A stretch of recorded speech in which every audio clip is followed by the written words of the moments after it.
Hello YouTube family, कैसे आप लोग। आशा करते हो कि आप लोग अच्छे होंगे, स्वस्थ होंगे, मस्त होंगे, अपने अपने घर में अपने अपने परिवार से खुश होंगे और खुश रहिएगा। और हम लोग का इसी गारी गीत आप लोग सुनते रहिएगा। कुछ गलत होगा तो बता दीजिएगा। हरे डाल पे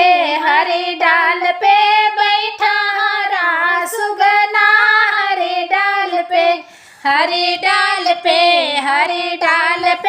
बैठा हरा सुगना, हरे डाल पे समधी साले का बिना घाट घूमे जाली, बाजार घूमे जाली, मुंशी दरोगा दीवान खोजे जाली, हमरे भैया के जैसन भतार खोजे जाली। हरी डाल पे बैठा हरा सुगना, हरी डाल पे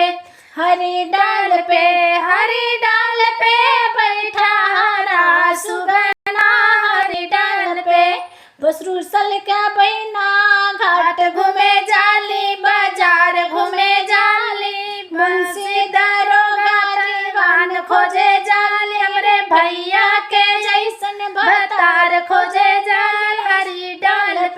हरी डाल पे बैठा हरा सुगना, हरी डाल पे बैठा हरा सुगना, हरी डाल पे दुल्हे साल का बिना घाट घूमे जाली, बाजार घूमे जाली, मुंशी दरोगा दीवान खोजे जाली, हमरे भैया के जैसन भतार खोजे जाली। हरे डाल पे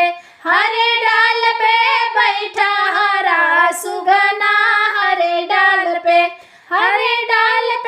बैठा हरा सुगना, हरे डाल पे देवरू का बहिना बाजार घूमे जाली, हाट घूमे जाली, बाजार घूमे जाली, मुंशी दरोगा दीवान खोजे जाली, हमरे भैया के जैसन भतार खोजे जाली। हरे डाल पे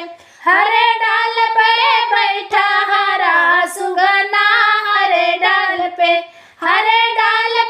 बैठा हरा सुगना, हरे डाल पे दुल्हे का बहिना घाट घुमेली, बाजार घुमेली, हमरे मुंशी दरोगा दीवान खोजेली, हमरे भैया के जैसन भतार खोजेली।